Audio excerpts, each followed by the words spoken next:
والحمد لله رب العالمين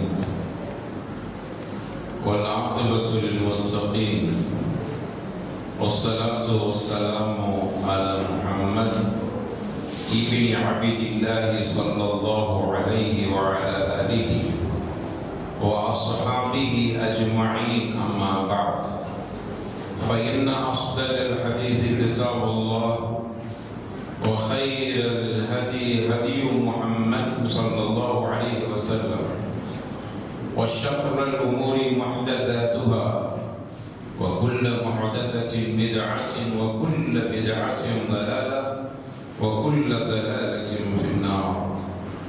فأعوذ بالله من الشيطان الرجيم. بسم الله الرحمن الرحيم. يا أيها الذين آمنوا اتقوا الله حق تقاته ولا تموتن إلا وأنتم مسلمون. رب اشرح لي صدري ويسر لي أمري واحلل عقدة من لساني يفقهوا قولي. اللهم صل على محمد وعلى آل محمد كما صليت على إبراهيم وعلى آل إبراهيم إنك حميد مجيد. اللهم بارك على محمد وعلى آل محمد كما باركت على إبراهيم وعلى آل إبراهيم إنك حميد مجيد. புகழனைத்தும் ஏக இறைவன் அல்லாஹ் ஒருவனுக்கே சொந்தம். சாந்தி சமாதானம் நபிகள் நாயகம் ஸல்லல்லாஹு அலைஹி வஸல்லம் அவர்கள் மீதும் அவர்கள் உற்றார் உறவினர்கள் சஹாபா தோழர்கள் தாபிஈன்கள் தபஅ தாபிஈன்கள் குறிப்பாக நாம் அத்துணைவர்கள் மீதும் என்றும் நிலவட்டுமாக. அன்பான சகோதரர்களே, பெரியவர்களே, பாசத்திற்குரிய தாய்மார்களே,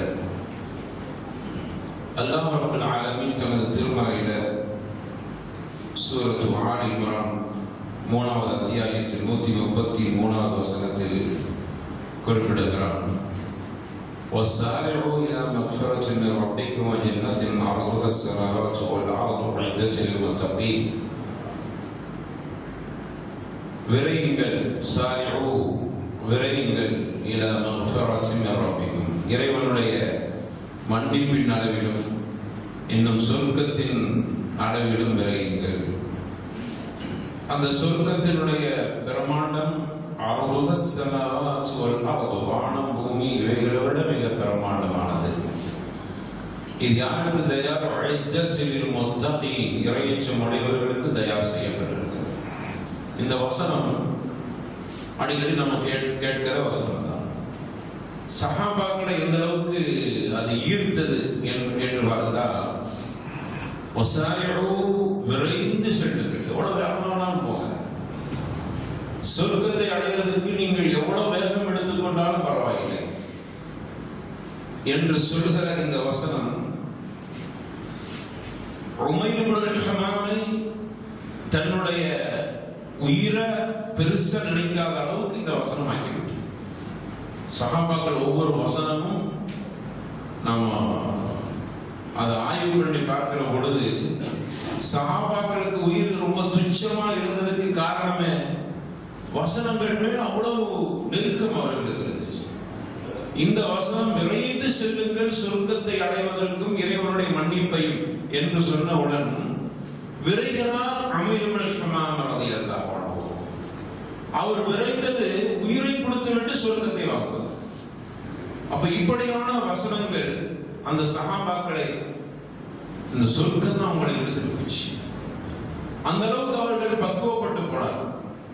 அதனாலதான் நம்ம பார்க்கிறோம் சஹாபாக்களுடைய நிலையை பார்க்கிறோம். மக்காவுல அந்த ஒரு நாள் ஒரு மது விருந்து நடக்கிறது. அந்த செய்தி விருந்துக்கு ஏற்பாடு செஞ்சது ஒரு பெருங்கொண்ட சஹாபி. மது தடை செய்யப்படவில்லை, சாராயம் தடை செய்யப்படவில்லை, மது விருந்து. அவர்கள் மதுவோட மூழ்கி கிடந்தார். நம்ம எப்படி இந்த தண்ணி இல்லாம வாழ முடியாதோ அவர்கள் அந்த தண்ணி இல்லாம வாழ முடியாது என்று சொல்கிற அளவுக்கு அவ்வளவு இருக்கு. ஒரே ஒரு அந்த பெரிய விருந்து நடந்துகிட்டு இருக்கும் போது மது ஊத்தி கொடுக்கப்படுகிறது, குடிக்கிறாங்க. இப்படிப்பட்ட ஒரு நிலையில் தான் அங்கிருந்து ஒரு சஹாபி வேகமா வந்து சொல்றாங்க, தெரியுமா நண்பர்களே, உங்களுக்கு தெரியுமா இன்றிலிருந்து மது தடை செய்யப்பட்டு விட்டது என்று சொல்லிட்டு அஊது பில்லாஹி மினஷ் ஷைத்தானிர் ரஜீம் இன்னமல் ஹம்ரு வல் மைஸ்ர் வசனத்தை ஓதி காமிச்சார். மது விருந்து எவ்வளவு ஏற்படுகிறது, மது தடை செய்யணும், பின்னாடி பார்த்துக்கிறோம், ஆய்வு செஞ்சுக்கிறோம், அது உண்மையா பொய்யா விசாரித்துட்டு வரும். இந்த பேச்சு கேட்க வந்து சொல்றவர் உண்மையா, அவ்வளவுதான். வந்து சொல்றவர் யாருன்னு பார்த்தாங்க, ஒரு பெருமண்ட சஹாபி. அவர் வந்து சொல்றாரு, உங்களுக்கு விஷயம் தெரியாத ரசூலுல்லாஹி ஸல்லல்லாஹு அலைஹி வஸல்லம் ஒரு வசனம் இறங்கி இருக்கிறது, இன்னமல் ஹம்ரு வல் மைஸ்ர் இலா ஆகிரில் ஆயா. இந்த வசனத்தை ஓதி காமிட்டு அல்லாஹ்வுடைய தூதருக்கு இன்று இப்படி ஒரு வசனம் இறங்கிச்சு, இன்றிலிருந்து மது தடை செய்யப்படுகிறது. அவ்வளவு ஊத்தி கொடுத்துட்டு ஊத்தி குடித்துக் கொண்டு வந்த சஹாபாக்கள் அப்படி கொண்டு கொட்டிட்டாங்க. இது எப்படி முடிஞ்சிச்சு, எப்படி சாத்தியமாயிடுச்சு? அதுதான் நம்ம இங்க யோசிக்க வேண்டும். தடை சட்டங்கள் போடுறாங்க, மது குடித்தால் என்னென்ன தண்டனை என்றெல்லாம் சட்டம் போடுறாங்க. இந்த சட்டத்தை போட்டவுடன் அந்த சட்டத்தை அப்படியே எடுத்துக்கொள்ற மனப்பக்குவம் சஹாபாக்கள் தெரிஞ்சு. இப்ப நம்ம நாட்டில் ஏதாவது சட்டம் போட்டா கண்டிப்பா எதிர்ப்பு வருது, ஆர்ப்பாட்டம் பண்றாங்க. ஒரு சாரார் கூடும், ஒரு சாரார் கூடாது. இந்த சட்டத்தை எடுக்காது. அப்படியே இருந்தாலும் லஞ்சம் கொடுத்தாவது மீறக்கூடிய நிலை. காரணம், சட்டத்துக்கு கட்டுப்படாத அளவுக்கு சட்டங்களும் இருக்கிறது, சட்டத்தை ஏற்றுக்கொள்ள வேண்டும் என்கிற பக்குவமும் இல்லை. ஆனா ரசூலுல்லாஹ்வுடைய கூட்டம் சஹாபாக்கள் எப்படி இருந்தாங்கன்னா, ஒரு சட்டம் போட்டு விட்டால் அதை ஏற்றுக்கொள்ளக்கூடிய பக்குவம் அவர்களுக்கு இருக்கு. மதுவுடைய மூழ்கி கிடக்கிற நாங்க உடனே மது தடை என்றால் எப்படி நாங்கள் அதிலிருந்து மீளுவது, கொஞ்ச நாள் ஆகட்டும், அதுக்கு ஒரு பார்த்துக் கொள்வோம் என்று சொல்லவில்லை. வசனங்கள் அந்த அளவுக்கு அவர்களை ஈர்த்தன. கொஞ்ச நாள் சென்று நாங்க முடிவெடுப்போம், அடுத்து குறைஞ்சபட்சம் இந்த மது விருந்து முடிகிற வரைக்காவது இந்த வசனத்தை அமல் செய்வதில் கொஞ்சம் தாமதம் எடுத்துக்கொள்வோம். யோசிக்க இல்ல, முடிஞ்சிச்சு, சபையை கிடைச்சிட்டாங்க, மது விருந்து ரத்து செய்யப்படுகிறது. காரணம், மதுவுக்கு ரத்து, தூக்கி அவ்வளோத்தையும் கொட்டினார்கள். வரலாற்று நீங்க படிச்சிருப்பீங்க. எப்படி இது சாத்தியமாயிற்று? சஹாபாக்கள் வசனத்தோடு தங்களை இணைத்து, வசனம் உண்மை நம்பினாங்க. அல்லாஹ் ஒரு வசனத்தை இறக்கிட்டா அதுக்கு நாம் கட்டுப்படுற மாதிரி தன்னை இணைத்துக் கொண்டார்கள். அதுக்கு என்ன காரணம்னா, அவர்கள் சொர்க்கத்தை தெளிவா உண்மையா பிரமாண்டமா நினைச்சாங்க. நமக்கு அப்படி அல்லாஹ் தர சொர்க்கம் பிரமாண்டமா நினைச்சா இங்க உள்ளதா அற்பமா போயிடும். நம்ம இங்க உள்ளது பெருசா நினைக்கிறதா சொர்க்க அற்பமா தெரியும். முதல்ல சொர்க்கத்தை பிரமாண்டமா நினைப்போம். அதனாலதான் ரசூலுல்லாஹி ஸல்லல்லாஹு அலைஹி வஸல்லம் அந்த மக்களை எப்படி தயார் பண்றாங்க. ரசூலுல்லாஹ் ஒரு அறிவிப்பு செய்றாங்க, விபச்சாரம் தடை. யாராவது விபச்சாரம் செய்தால், திருமணமானவங்க விபச்சாரம் செய்தால் அல்லாஹ் குர்ஆன்ல சொல்றான், கல்லறையில கொள்ள வேண்டும். நீங்க அப்படி ஒரு சட்டம் வந்த பிறகு வரலாற்றை பிரட்டி பாருங்க, எத்தனை பேர் கல்லறையில கொல்லப்பட்டார்கள் பார்த்தா ஒரே ஒரு பெண்மணி.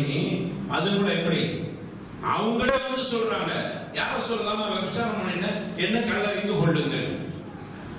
சட்டம் எப்படி சட்டம் போடப்படுகிறது, சட்டத்தை போட்ட உடனே அந்த சட்டத்தை மீறுபவர்கள் என்று பார்க்கிற உலகத்துல. இங்க அப்படி அல்ல, சட்டம் போட்ட உடனே அந்த சட்டத்துக்கு தக்கவாறு தங்களுடைய மனநிலையை மாற்றிக்கொண்டார். முதல்ல சட்டத்தை உள்வாங்குற மாதிரியான சமூகத்தை ரசூலுல்லாஹ் சமைத்தார்கள், அப்புறம் சட்டத்தை போடணும். இதுதான் அல்லாஹ்வுடைய மார்க்கம் என்பதுக்கு பெரிய ஒரு எடுத்துக்காட்டு. அதனால ஆட்சியாளர் இன்னைக்கு சட்டம் போடுறோம், ஒரு சட்டத்தை யாரும் மதிப்பதில்லை. கொஞ்ச நாள் போடுவாங்க, ஹெல்மெட் பிரச்சனை இல்லை, மதிக்க மாட்டான். அவனே பார்த்துருவான், சரி ஒழிஞ்சிட்டு போது விட்டுருவான்னு விட்டுருவான். இவன் என்ன சட்டத்தை போட்டாலும் மக்கள் சட்டத்தை ஏற்றுக்கொள்ற மாதிரியான பக்குவத்தை அடையவில்லை. ஆனா அல்லாஹ்வுடைய சட்டம் மட்டும்தான் மக்கள் ஏற்றுக்கொள்ற மாதிரியான ஒரு மனநிலையில் அந்த சட்டம். இதுவே மிகப்பெரிய ஆச்சரியம் ரப்புடைய சட்டம் என்பது. அதனாலதான் விபச்சாரம் தடை என்றவுடன் என்ன நினைச்சாங்க, நிறைய பேர் கொல்லப்படுவாங்க கண்டறிந்துன்னு பார்த்தா, யாருமே வரலாற்றில் 23 ஆண்டு காலத்தில் ஒரே ஒரு பெண்மணி ஓடி வந்து யார சொல்லலாம், நான் விபச்சாரம் செய்து விட்டு அந்த பெண்மணி வாக்குமூலம் கொடுத்தாங்க. ரசூலுல்லாஹ் கூட போயிட்டு வாங்கன்னு அனுப்பி வச்சாங்க. குழந்தை பெற்றவங்க வரலாறு தெரியாதவங்க உள்ள வேகமா போயில. அப்போ அதற்கு பிறகு அந்த பெண்மணி அங்கு கல்லறையில் கொல்லப்பட்டார்கள், பக்குவப்படுத்தப்பட்டார். இதுக்கு என்ன காரணம் தெரியுமா? சொர்க்கம் பெருசா தெரிஞ்சிச்சு. அதனால்தான் ரசூலுல்லாஹ் முதல்ல சொர்க்கத்தை பற்றி பிரமாண்டமாக அந்த மக்களுக்கு சொல்லி அவர்கள் அதுல மனநிலையை தன்னை ஈடுபடுத்திக் கொண்டதனால சட்டம் போட்டவுடன் அதை ஏற்றுக்கொள்ற மாதிரி மனநிலையில் சஹாபாக்கள் இருந்தார். அந்த அடிப்படையில சொர்க்கம் பிரமாண்டமானது. இமாம் தபரி சொல்றாங்க, எவ்வளவு பெருசு தெரியுமா சொர்க்கம்? அழகா சொல்றாங்க, துக்ரனு ஸமாவாத்து ஸபஅ வல் அரதீன ஸபஅ. 7 வானத்தையும் 7 பூமியையும் ஒன்றா இணைச்சு பாருங்க. 7 வானத்தை ஒன்றா வைங்க, 7 பூமியை ஒன்னா இணைச்சிருங்க. உங்களுக்கு எனக்கு கஷ்டமா இருக்குதா? உதாரணம் சொல்லட்டுமா? நான் சொல்றேன், தபரணி இமாம் தபரி சொல்றாங்க. உதாரணம் சொல்லட்டுமா? அது இமாம் தபரியோட கருத்துல இப்னு அப்பாஸ் ரலியல்லாஹு அன்ஹு விளக்கம் கொடுத்ததை சொல்றாங்க. ரெண்டையும் இணைக்கிறது உங்களுக்கு கஷ்டமா இருக்காது, நீங்க இணைச்சுன்னா உங்களுக்கு புரியலங்க. எப்படி இணைக்கிறது கஷ்டமா இருக்குதா? இப்னு அப்பாஸ் சொல்றாங்க, கமா துக்ரனு சியாபு பஅதுஹா இலா பஅத். ஆடையை எடுத்துக்கிறோம். இப்ப பாருங்க, இது ஒரு கலர், இது ஒரு கலர், ரெண்டையும் இணைச்சிருக்கிறாங்க.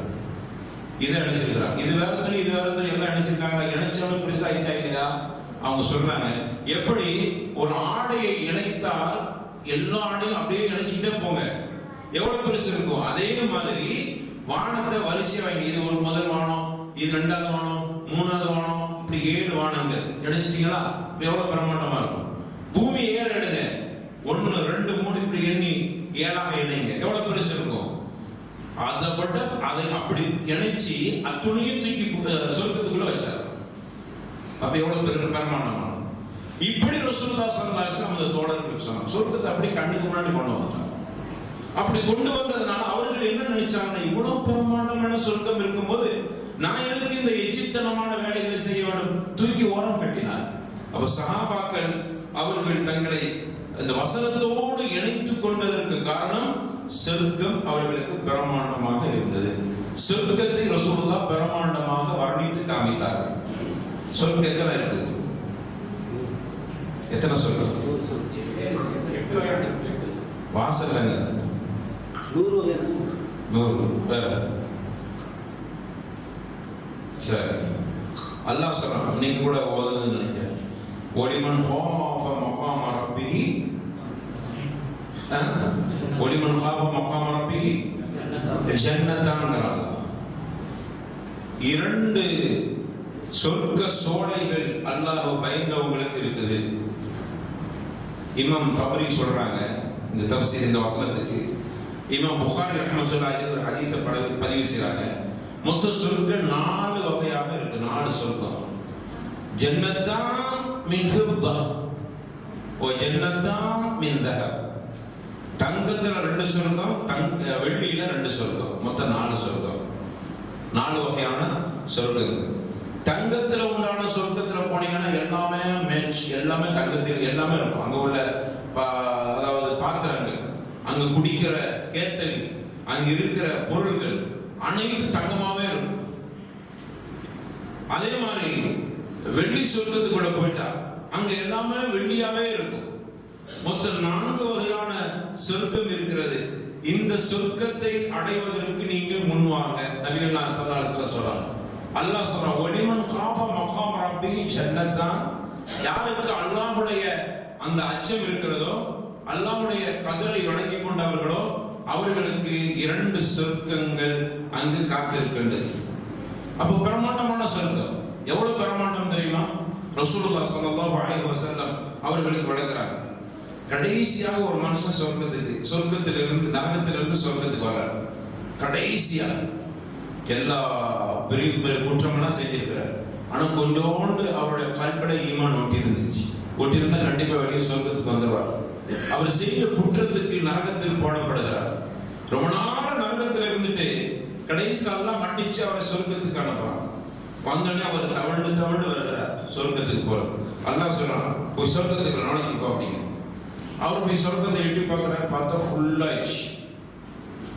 சொர்க்கம் ஃபுல்லா இருக்குது, இடமே இல்லை, ஒரு இடம் மிச்சம் கூட இல்லை, ஃபுல்லா இருக்கு. நல்லா நீ சொர்க்கத்துக்கு போக சொன்ன, அங்க பாக்குற எல்லாமே ஹவுஸ்ஃபுல், எல்லாமே ஃபுல்லாயிடுச்சு, நிரம்பி போச்சு, எனக்கு இடம் இல்லை.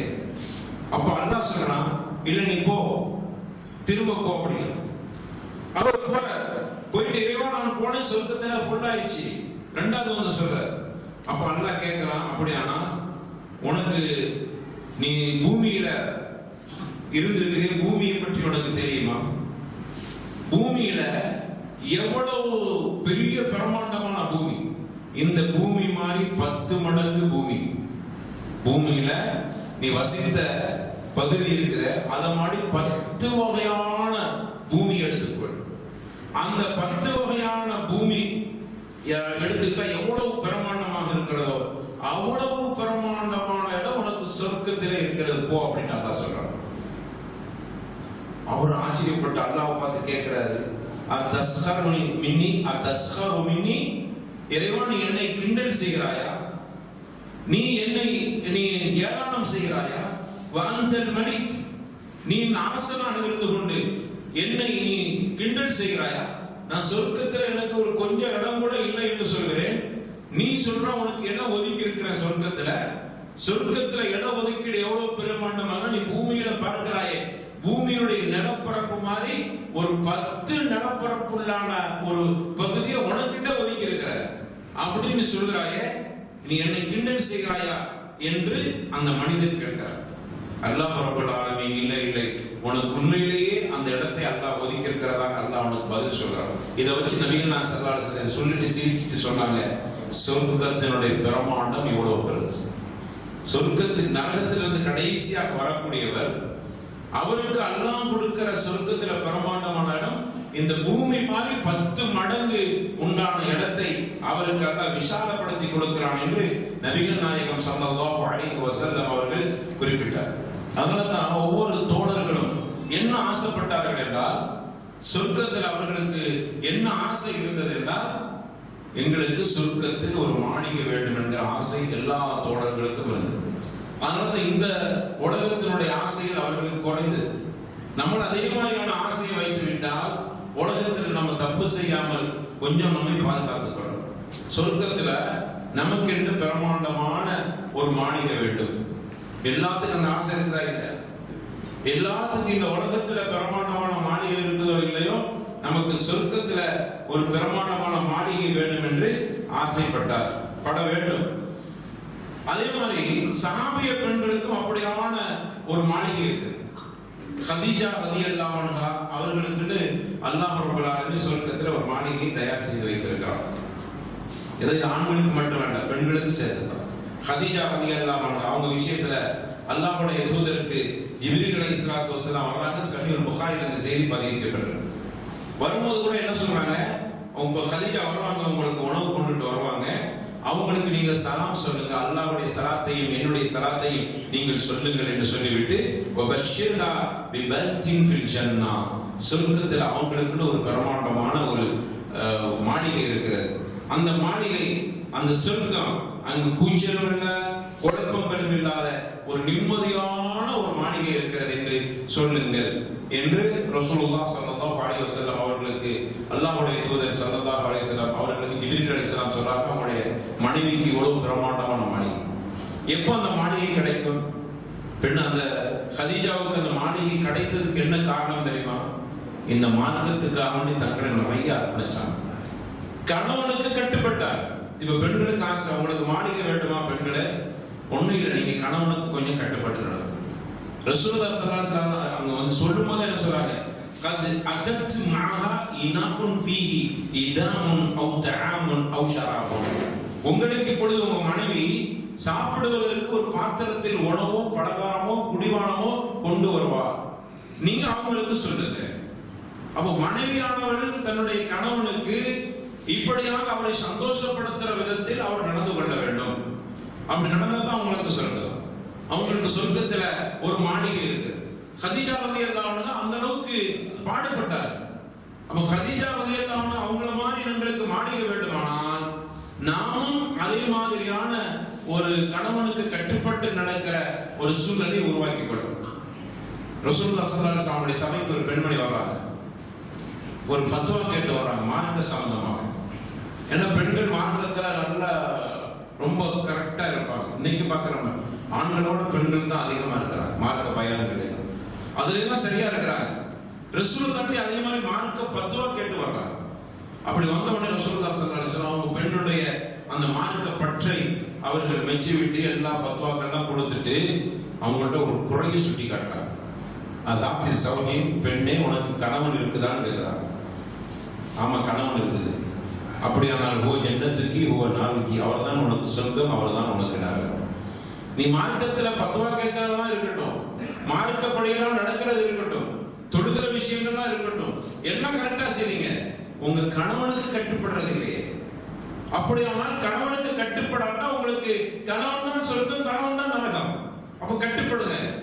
அப்ப உங்களுக்கு சொர்க்கத்தில் மாளிகை வேண்டுமானால் கணவனுக்கு கட்டுப்படக்கூடிய விதத்தில் நடந்து கொள்ள வேண்டும்.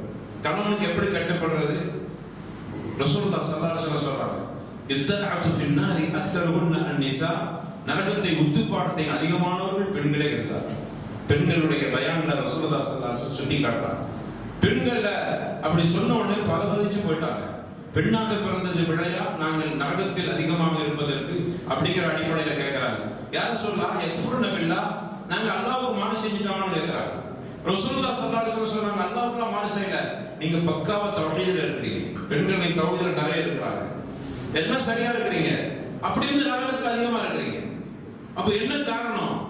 உங்களுடைய கணவன் உங்களுக்கு உழைத்து உழைத்து கொடுக்கிற. இன்னொரு ஹதீஸ்ல சஹீஹ் புகாரில இன்னொரு இடத்துல பதிவு செய்யப்பட்ட செய்தி, கணவன் உழைத்து கொடுக்கிற பொழுதெல்லாம் வாங்கி சாப்பிட்டு விட்டு வாங்கி அனுபவித்து விட்டு ஒரு கட்டத்தில் கணவனுக்கு இயலாது என்கிற நிலை வருகிற பொழுது, சம்பாதிக்க முடியாது என்கிற நிலை வந்த பிறகு ஏடிஎம் மிஷின் அவ்வளவுதான் ரிப்பேர் ஆயிடுச்சுன்னு தெரிஞ்ச உடனே அந்த கணவனுக்கு வீட்டுல சரியா மரியாதை இல்லை. நான் சொல்ல ரசூலுல்லாஹ் சொல்றாங்க, மா ரைத்து கைரன் கத்து, அந்த பெண்மணி சொல்லி விடுகிறார், உங்களை வைத்து எந்த பயனும் அடையவில்லையே, உங்கள் மூலமாக எந்த நன்மையும் எனக்கு கிடைக்கவில்லை. இந்த ஒரு காரணம் தான் அக்ஸருஹுன்ன அன்-நிஸா, அதிகமானவர்கள் நரகத்தில் இருப்பதற்கு என்று ரசூலுல்லாஹ் ஸல்லல்லாஹு அலைஹி வஸல்லம் அவர்கள். அப்ப இதுல என்ன தெரியுதுன்னா, நம்ம தொழுவோம், பெண்களை பொறுத்தவரையில இபாதத் நிறைய செய்வாங்க, ஆனால் கணவன் கொடுக்கிற அந்த பொருளாதாரத்தை வச்சு தங்களுடைய தேவைகளை சரி செய்து கொள்வாங்க. அவர் சம்பாதிச்சு கொடுக்கிறார், வரவுக்கு தக்கவாறு உங்களுடைய செலவை அமைத்துக் கொள்ளுங்கள். நிறைய எதிர்பார்க்காதீங்க. நிறைய எதிர்பார்க்கிற போது என்ன நடக்கிறதுன்னா, நீங்கள் கூடுதலாக கேட்க கேட்க அவருக்கு கூடுதலாக சம்பாதிக்க வேண்டும் என்று ஆசைப்படுகிறார், வழி இல்லாட்ட தவறான வழிக்கு போயிடுறார். அவரையும் நரகத்துக்கு எடுக்கிறதுக்கு உண்டான வேலைகளை செய்து விடார். நீங்க நரகத்துக்கு போக சொல்றது இல்லை, அவர் தொழுகா சொல்றீங்க, கூடுதலா தொகை கேட்கிறீங்க.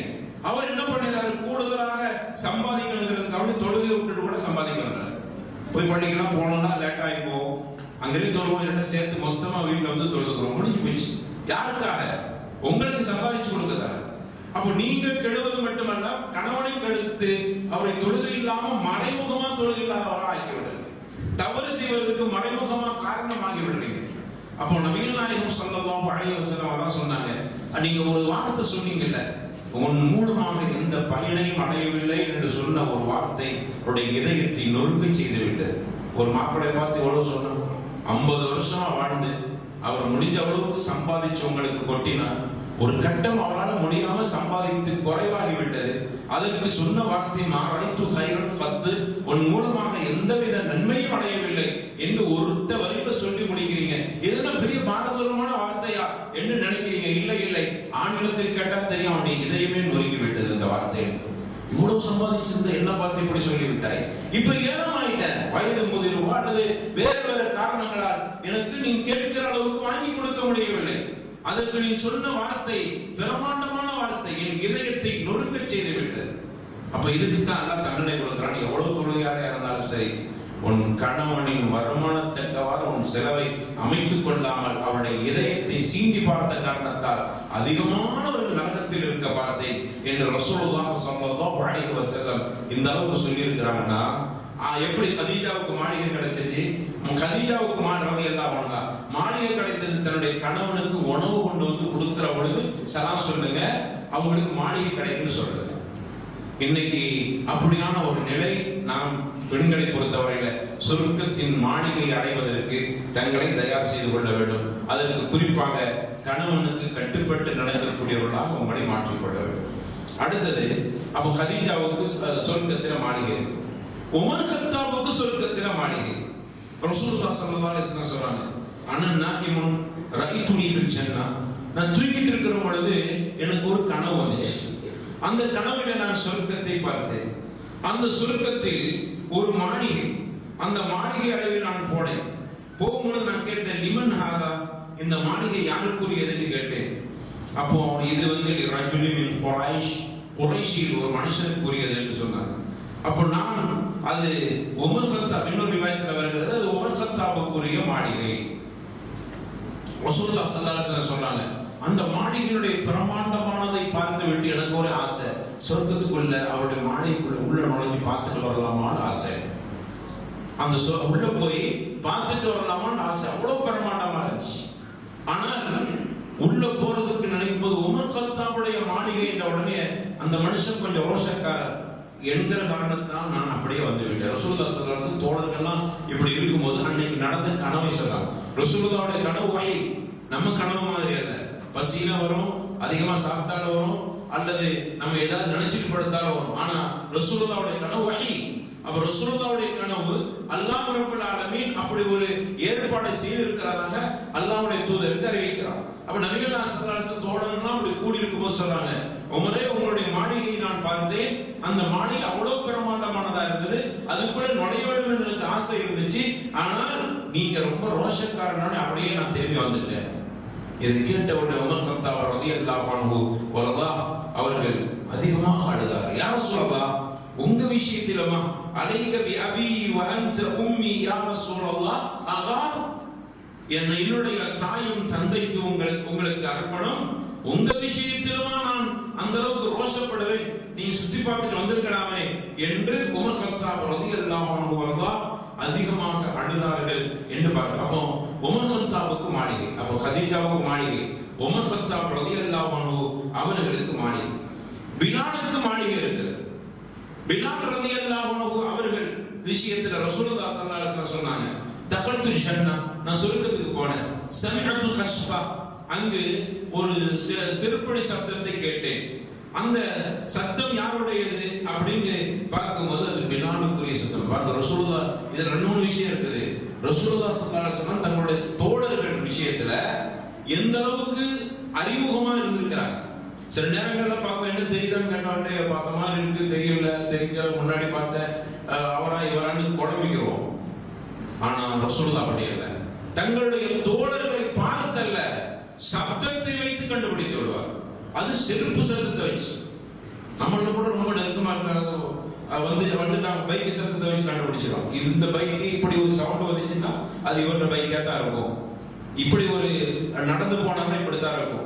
அப்படியே அங்க இருந்து எல்லாத்துக்கும் கேட்கிற மாதிரி செருப்பு சீக்கிட்ட போனா அவர் இவரா தான் இருப்பார் என்று நம்ம கண்டுபிடிக்கிறோம். அது ரொம்ப குறைவு. ஆனா ரசூலுல்லாஹி ஸல்லல்லாஹு அலைஹி வஸல்லம் அடிமை என்று சொல்லப்படுகிற, அடிமை என்று சந்தையில் விற்கப்பட்ட, சமூகத்தால் தூரமாக்கப்பட்டு வைத்த அப்படியான பிலால் ரலியல்லாஹு அன்ஹு சொன்னது அவர்களுடைய செருப்படி சத்தத்தை கூட அந்த அளவுக்கு துல்லியமாக தெரியும். இந்த சத்தம் தான் அது பிலாலுடைய செருப்படி சத்தமா தான் இருக்கும். அதனால தான் ரசூலுல்லாஹி பிலாட்ட வந்து கேட்டாங்க, என்ன விஷயம், ஏன் இப்படி நீங்க என்ன அப்படியான அமல் செஞ்சீங்க? அவங்க சொன்னாங்க, நான் அப்படி ஒண்ணுமே பெரிய அளவுல செய்யவில்லையே, ஆனா ஒண்ணுங்க, நான் ஒது செஞ்சா 2 ரக்காத்து தொழாம இருந்தது இல்லை. அப்போ அதுக்கு தான் ஒதுவுடைய தொழுகை தொழுத காரணத்தால் அவருக்கு சொர்க்கத்தில் ஒரு மாளிகை. அதே மாதிரி ஆசியாவுக்கு சொர்க்கத்தில் ஒரு மாளிகை. அந்த ஆசியா எவ்வளவு பிரமாண்டமான ஒரு சூழலில் வாழ்ந்தார்கள். பெரிய கஸ்ர், துனியாவுடைய பெரிய சொர்க்கம். யாரோட? ஃபிரௌனோடு வாழ்ந்தது. பெரிய அரண்மனை ஃபிரௌனுக்கு. அந்த அரண்மனையில வாழ்ந்த அந்த பெண்மணி ஃபிரௌனுடைய கொள்கையை ஏற்றுக்கொள்ளாத காரணத்தால் ஃபிரௌன் அவனுடைய பட்டாளங்களை வைத்து, அவனுடைய படைகளை வைத்து ஆசியாவை அங்குள்ள சுடுமணலில், அப்படியே அந்த எகிப்தினுடைய சுடுமணலில் பாலைவனத்தில் அவர்களை படுக்க வைத்து, அந்த சுடுமணல் அவர்கள் மேல பட வேண்டும் என்பதற்காக வேண்டி இந்த கையில ஒரு கயிறை கட்டி அங்க ஒரு ஆப்பு அறைந்து, இந்த கை என்று 2 கையையும் 2 காலையும் அவர்கள் அந்த பட்டாளத்தில் உள்ளவர்கள் அவரை அறைந்து அப்படியே இந்த மண்ணோடு உடல் ஒட்டுகிற அளவுக்கு மிகப்பெரிய வேதனை செய்தார். அப்படியெல்லாம் அடைஞ்சு வச்சுட்டு, இந்த சுடு மணலின் வெப்பத்தை நீ கண்டிப்பாக உணர வேண்டும். ஒரே ஒரு விஷயம், ஃபிரௌனை கடவுளாக ஏற்றுக்கொண்டால் இந்த அரண்மனையில வாழலாம். அரண்மனை காட்டப்படுகிறது, இங்கு சுடுமணலிலே புரட்டப்படுகிறது. சுடுமணல் வேண்டுமா, அரண்மனை வேண்டுமா? யாருங்க அரண்மனையை விடுவா? அந்த பெண்மணி என்ன செஞ்சாங்க?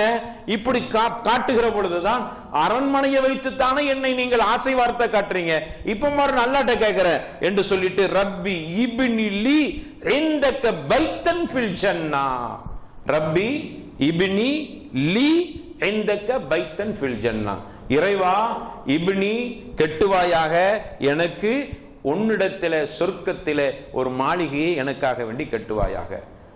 மாளிகை தானப்பா இல்ல, இந்த மாளிகை எனக்கு வேணாம், அல்லாஹ் நீ எனக்கு கட்டித்தா என்று கேட்ட உடனே அல்லாஹ் ரப்பல் ஆலமீன் ஃபிரௌனுடைய அந்த மிகப்பெரிய ஜுந்துகளாக இருந்த ஃபிரௌனுடைய போலீஸ்காரர்களுடைய அந்த அடக்குமுறையில் அவர்களை காப்பாற்றி அங்கு சொர்க்கத்தில் அவங்களுக்கு பிரம்மாண்டமான வீட்டை அல்லாஹ் கட்டிவிட்டான். அப்ப ஆசியாக்கு வீடு கிடைச்சிச்சு. அடுத்தது உம்மு சுலைம் அவர்களுக்கு சொர்க்கத்தில் மாளிகை. உம்மு சுலைமுடைய வரலாறு நீங்க படிச்சிருப்பீங்க. ரசூலுல்லாஹ் ஸல்லல்லாஹு அலைஹி வஸல்லம் சொல்றாங்க, நான் சொர்க்கத்துக்கு போன தகல்துல் ஜன்னா ஃபஸமிஅது ஹஷ்ஃபா, சொர்க்கத்துக்கு போன அங்கு செருப்படி சத்தத்தை கேட்டேன். உடனே நான் கேட்டேன் இது யாருடையதுன்னு கேட்டேன். சொல்லப்பட்டது ஹாதிஹி உமைசா அல்லது ருமைசா பின்த் மில்ஹான் உம்மு சுலைம், உம்மு அனஸ்பின் மாலிக். இந்த சத்தம் யாருடையது எனக்கு தெரியும், உம்மு சுலைமுடைய சத்தம். அவங்க எப்படி இங்க வந்தாங்க? உம்மு சுலைம் யாரு? அனசுடைய தாய். அவர்களுக்கு அங்கு சொர்க்கத்தில் மாளிகை இருக்கிறது. அதுக்கு தெரியும் தானே எதுக்கு உம்மு சுலைமுக்கு சொர்க்கத்தில் மாளிகை கிடைச்சது? கணவனுக்கு கட்டுப்பட்டாங்க. நீங்க வரலாற்றை பாருங்க, கணவனுக்கு கட்டுப்பட்டாங்க. கணவனுக்கு கட்டுப்படாம மாறு செஞ்ச ஒரு பெண்மணிக்கு தான் சொர்க்கத்தில் மாளிகை. அது யாரு? ஆசியா ரலியல்லாஹு அன்ஹா. ஏன்னா அப்படியான கணவனாக இருந்தா. அப்ப கணவனுக்கு கட்டுப்பட ரெண்டு அர்த்தம் இருக்குது. உம்மு சுலைம் கணவனுக்கு கட்டுப்பட்டதால் சொர்க்கத்தில் மாளிகை. ஆசியா ரலியல்லாஹு அன்ஹா கணவனுக்கு மாறு செய்ததால் சொர்க்கத்தில் மாளிகை. இங்க கணவனுக்கு கட்டுப்படுதல் மாறு செய்தல் என்பது அவர்கிட்ட இருக்கிற தீனை பொறுத்தது, அல்லாஹுடைய விஷயத்தை பொறுத்தது. தீனுல் இஸ்லாத்துக்காக வேண்டி கணவனுக்கு கட்டுப்பட. நம்ம மனைவிமார்கள்லாம் எப்படின்னா, கணவன் தப்பு செஞ்சா கண்டுக்கிற மாட்டாங்க, அது பெருசா இல்லை. அவங்க துனியாவுடைய தேவைக்கு அடம்பிடித்து ஆடி பாடி அவரை பணிய வச்சிருவாங்க. எல்லா பெண்ணையும் சொல்லல, அல்ல ரஹ்மத் செய்யட்டும், நிறைய நல்ல பெண்களும் இருக்கத்தான் செய்றாங்க. ஆனா நல்லதுக்கு மட்டும் கட்டுப்படுங்க. அவர்கிட்ட தீய பழக்கம் இருக்கிறதா போராடுங்க. மற்ற துனியாவுடைய விஷயத்தை அடைவதற்கு போராட தானே செய்றீங்க. ஆசியாவை பாருங்க, ரெண்டு விஷயத்துக்கு போராடினாங்க. ஒன்னு மூசா அலைஹிஸ்ஸலாம் அந்த மிதந்து வருகிற பொழுது ஃபிரௌன் அந்த குழந்தையை எடுத்துட்டு பார்த்தா ஆண் குழந்தை. ரெண்டு பேரும் அப்படி வாக்கிங் போறாங்க. குர்ஆன் சொல்லுது, போயிட்டு இருக்கும் பார்த்தா ஒரு பேழையில மிதந்து வருது. என்னன்னு பாக்குறாங்க, குழந்தை. குழந்தையா பார்த்தா ஆண் குழந்தை. ஜோசியக்காரெல்லாம் சொன்னாங்க, கொன்று ஃபிரௌனை கொன்றுங்க, உனக்கு பெரும் ஆபத்து இந்த குழந்தையால். ஆசியா தான் சொன்னாங்க, இல்ல இல்ல கொல்ல வேணாம். ஆசியாவோட சொல்லை கட்டுப்பட்டான் ஃபிரௌன். நமக்கு பெண் குழந்தையா இருக்குது, ஆண் குழந்தை இல்லை, இதை வளர்த்து ஆண் குழந்தையா வளர்த்துக்கிறோம். ஃபிரௌன் கட்டுப்பட்டான், மனைவியுடைய சொல்லுக்கு கட்டுப்பட்டான். கட்டுப்படுற மாதிரி அந்த மனைவி இருந்தாங்க. அப்ப நம்ம ஒரு பெண்ணால முடியும் கணவனுடைய குறைகள் எது இருந்தாலும் அவரை இவருடைய திறமையால் ஆற்றலால் இவளுக்கு அல்லாஹ் கொடுத்திருக்கிற சில மிகப்பெரிய சிறப்பால் தன்னுடைய கணவனை திருத்த முடியும். ஆனா பெரும்பகுதி மனைவிமார்கள் என்ன, அவங்க சொந்த விஷயத்துக்கு கணவன்கிட்ட மிகவும் பிரச்சனை எல்லாம் பண்ணி ரொம்ப எதை வேணாலும் செஞ்சிருவாங்க. ஆனா ஆகிரத்து விஷயத்துல கணவன் தவறா இருந்தானா என்ன செய்ய, அவர் கேட்க மாட்டேங்கிறார், முடிஞ்சு சாதாரணமா சொல்லி முடிச்சிருவாங்க. இதே மாதிரிதான் அவர் தரமாட்டுகிறாருங்கிறதுல இருப்பீங்களா? இதே மாதிரிதான் உங்களுக்கு நிறைய விஷயங்கள் வர வேண்டிய விஷயத்துல கண்டுகொள்ளாம இருப்பீங்களா? அதுல போராடத்தானே செய்றீங்க. அதே மாதிரி ஆகிரத் விஷயத்துல உங்க கணவன் போராடுங்க. கணவன் தாடி வைக்க மாட்டேங்கிறாங்க, போராடுங்க, தாடி வைங்க, சுன்னத்து அப்படின்னு சொல்லுங்க. இல்ல நீங்களே தாடி எடுத்துருன்னு சொல்ற மாதிரி இருக்கிறீங்களா? இல்ல தானே? அப்ப அவருக்கு மார்க்க விஷயத்தில் அவர் சரியா இல்லைன்னா ஃபஜருக்கு போக மாட்டேங்கிறாரா? சொல்லுங்க, நாளைக்கு நீங்க ஃபஜருக்கு போகணும், இன்னைக்கு விட்டுட்டீங்க, நாளையில இருந்து ஃபஜர் ஆரம்பிச்சிருங்க. அப்படி போக இல்லைன்னா உங்களுக்கு எதை சொல்லி அவரை பயமுறுத்த முடியுமோ அதை சொல்லுங்க. துனியா விஷயத்துல எனக்கு இதை வாங்கித்தாங்க இல்லைன்னா அப்படின்னு அடம் பிடிக்கிறீங்கல்ல, எதையெல்லாம் சொல்லி மிரட்டுறீங்களோ அதே மாதிரி வார்த்தையை ஆகிரத்து விஷயத்துல சொல்லுங்க. நீங்க தொழுகையாளியா இருந்தா தான் என்னால உங்களோட தொடர்ந்து வாழ முடியும். நீங்க வாங்கி தர இல்லைன்னா எங்க அம்மா வீட்டுல போய் இருந்துருவேன் என்றெல்லாம் பயமுறுத்த முடியுது இல்ல. அது மாதிரி நீங்க தொழுகை இல்லைன்னா அப்படியே விட்டு நான் பாட்டுக்கு போயிட்டே இருப்பேன் சொல்லி பாருங்களேன். சொல்லி பார்த்தா அவருக்கு பார்ப்பார், கொஞ்ச நாள்ல அவரே மாறிடுவார். அப்போ ஒரு பெண்ணால முடியும். ஃபிரௌனையே ஆசியாவால் அந்த சோசியக்காரெல்லாம் சொன்னாங்க, கொன்று ஃபிரௌனே உனக்கு எதிரி. இல்ல என் மனைவி சொல்றா, பொம்பளை பிள்ளையா இருக்குது, ஆம்பளை பிள்ளையா வளர்த்துக்கிறோன்னு மனைவி சொல்லுக்கு கட்டுப்பட்டான். அதே ஆசியா ஃபிரௌன் நான் தான் அனரப்புக்கும் அலா என்று சொல்லுகிற பொழுது கட்டுப்பட மறுத்து விட்டார்கள். ஏன்? அல்லாஹ்வுக்கு முரணான விஷயம் அது என் கணவனுக்கு நான் கட்டுப்பட்ட அவசியம் அல்ல. எனக்கு நீ மாளிகை தான், அல்லாஹ் எனக்கு மாளிகையத்தா. உம்மு சுலைமுடைய வரலாறும் அப்படித்தான். தன்னுடைய கணவனுக்கு அவ்வளவு கட்டுப்பட்டார், அவ்வளவு தூரத்துக்கு. உம்மு சுலைமுடைய வரலாறு அடிக்கடி கேட்டதனால் அதுக்குள்ள நான் போக விரும்பல. அப்போ அங்கு உம்மு சுலைமுக்கும் மாளிகை. இப்ப எல்லா மாளிகையும் சொல்லிட்டான். இப்ப நமக்கெல்லாம் நாக்கு ஊறுதா? நமக்கெல்லாம் ஆசையா இருக்குதா? என்னங்க இது, ஹதீஜாவுக்கு மாளிகை நீங்க ரலியல்லாஹு அன்ஹா, பிலாலுக்கு மாளிகை ரலியல்லாஹு அன்ஹு, உம்மு சுலைமுக்கு மாளிகை ரலியல்லாஹு அன்ஹா, அதே மாதிரி ஆசியாவுக்கு ரலியல்லாஹு அன்ஹா அவங்களுக்கு மாளிகை, எல்லாத்துக்கும் மாளிகை. அப்ப எங்களுக்கு மாளிகை இருக்குதா? இருக்குது. உங்களுக்கு மாளிகை இருக்கிறது. அவர்களுக்கெல்லாம் மாளிகை கிடைத்தது என்று சொல்வதின் காரணம் என்ன தெரியுமா? உங்களுக்கும் அல்லாஹ் பிரமாண்ட மாளிகை சொர்க்கத்தில் வச்சிருக்கிறான். உங்களுக்கு எப்ப தெரியுமா?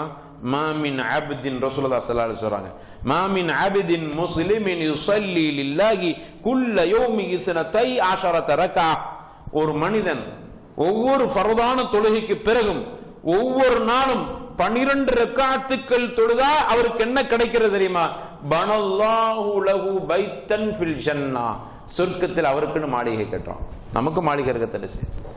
மாளிகையை தேடி நாம சில உழைப்புகள் செய்ய வேண்டும். அந்த மாளிகை நாடி சில அமல்களை செய்தால் நமக்கும் சொர்க்கத்தில் மாளிகை. அந்த 12 ரக்காத்து என்னதுன்னு சொல்ல முடியுமா? மாளிகை தரக்கூடிய 12 ரக்காத்துக்கள். லொஹருக்கு முன்னாடி 4,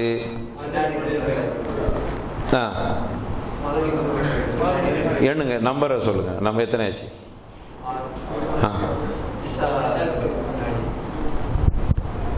8 தானே வருது. 10. லொஹருக்கு பின்னாடி 2 விட்டுறாதீங்க. மாளிகை அரை குறையமா கிடைச்சிட போகுது.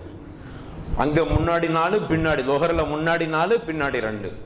நீங்க அதுக்கு ஒரு 2 தொழுகலாம், அது வேற விஷயம். மாளிகை கிடைக்கிறது இத்தனை தொழுதா போதும். அப்ப நம்ம இப்ப ஒரு உறுதி எடுத்துக்கிற வேண்டியதான். இவங்களுக்கெல்லாம் மாளிகைன்னா நமக்கு போறாம, இதுல போறாமப்படுது. ஹதீஜாவுக்கு மாளிகை ரலியல்லாஹு, பெண்கள் போறாமப்படணும். ஹதீஜா ரலியல்லாஹுக்கு மாளிகை ஏன்? எதுக்கு மாளிகை? பெண்களை எதுக்கு மாளிகை? கணவனுக்கு கட்டுப்படும். நீங்கள் அப்படி இருக்கு, நம்ம தொழுகிற எல்லாம் சிரமம் அப்படி சொல்ல இல்லையே. கட்டுப்படுங்க. கட்டுப்படுங்கன்னா ஆறாம சொல்லுவாருக்கு அது இல்ல, மார்க்கத்துக்கு முரண் இல்லாம சொன்னா கட்டுப்படுங்க. கொடுக்கறத வாங்கிட்டு பேசாம வாங்கிட்டு அல்ஹம்துலில்லாஹி ரப்பில் ஆலமீன் சொல்லிட்டு அல்லாஹ்வே கணவனுக்கு பரக்கத்தை கொடு, ஆகிரத்துல நிறைய நாங்க சம்பாதிச்சுக்கிறோம், ஆகிரத்து கிடைக்கட்டும் அப்படின்னு போதுமையாக்கி கொள்ளுங்க. அவர் துச்சமா நினைச்சிடாதீங்க. அவர் ஆசையா உங்களுக்கு நிறைய பேசணும் வர்றாரு, அங்க பார்த்தோன்னா நம்மளால முடியல. இல்லங்க நான் தொழுகணும். அதுக்கு தான் ரசூலுல்லாஹி ஸல்லல்லாஹு அலைஹி வஸல்லம் சொன்னாங்க, சுன்னத்து தொழுகதா இருந்தாலும் கூட கணவனுடைய அனுமதி இல்லாம தொழாதீங்க. எவ்வளவு தூரத்துக்கு போடுங்க. ஏன்? உங்களுக்கு மாளிகை அங்க வேணும். நீங்க சுன்னத்து தொழும் போது கணவன்ட்ட அனுமதி வாங்கிக்கும். அதுக்கான வெளியூர்ல இருப்பாரு, ஹலோ அஸ்ஸலாமு அலைக்கும் நான் சுன்னத்து தொழலாமா? அப்படி அல்ல, வீட்டுக்குள்ள வர்றாரு, அவரை பார்த்தோன்னே அல்லாஹ் அக்பர் தக்பீர் கட்டிடாதீங்க. அவர் ஆசையா ஏதாவது பேசணும்னு வருவாரு, அல்லது ஏதாவது சொல்லணும்னு வருவாரு, அல்லது ஏதாவது ரசிக்கணும்னு வருவாரு. குறைஞ்சபட்சம் கொஞ்சம் தண்ணி எடுத்துட்டோமா குடிக்கிறதுக்குன்னு கேட்டு வருவார். நீங்க அவரை பார்த்தா வந்தா இவன் தண்ணியவா அதைத்தான் இதைத்தான் கேட்பா, அல்லாஹ் அக்பர் தொழுதுறோம். அப்போ பெர்மிஷன் கணக்கு, கொஞ்சம் நான் 2 ரக்காத் தொழுதுக்கிறேன், கணவன்ட 2 ரக்காத் தொழுதுக்கிறேன் அப்படின்னு கேட்டுட்டு தொழுவுங்க. இந்த அளவுக்கு சுன்னத்து தொழுகும் பொழுது கூட கணவன் அனுமதி இல்லாம தொழக்கூடாது. இன்னைக்கு என்ன தெரியுமா?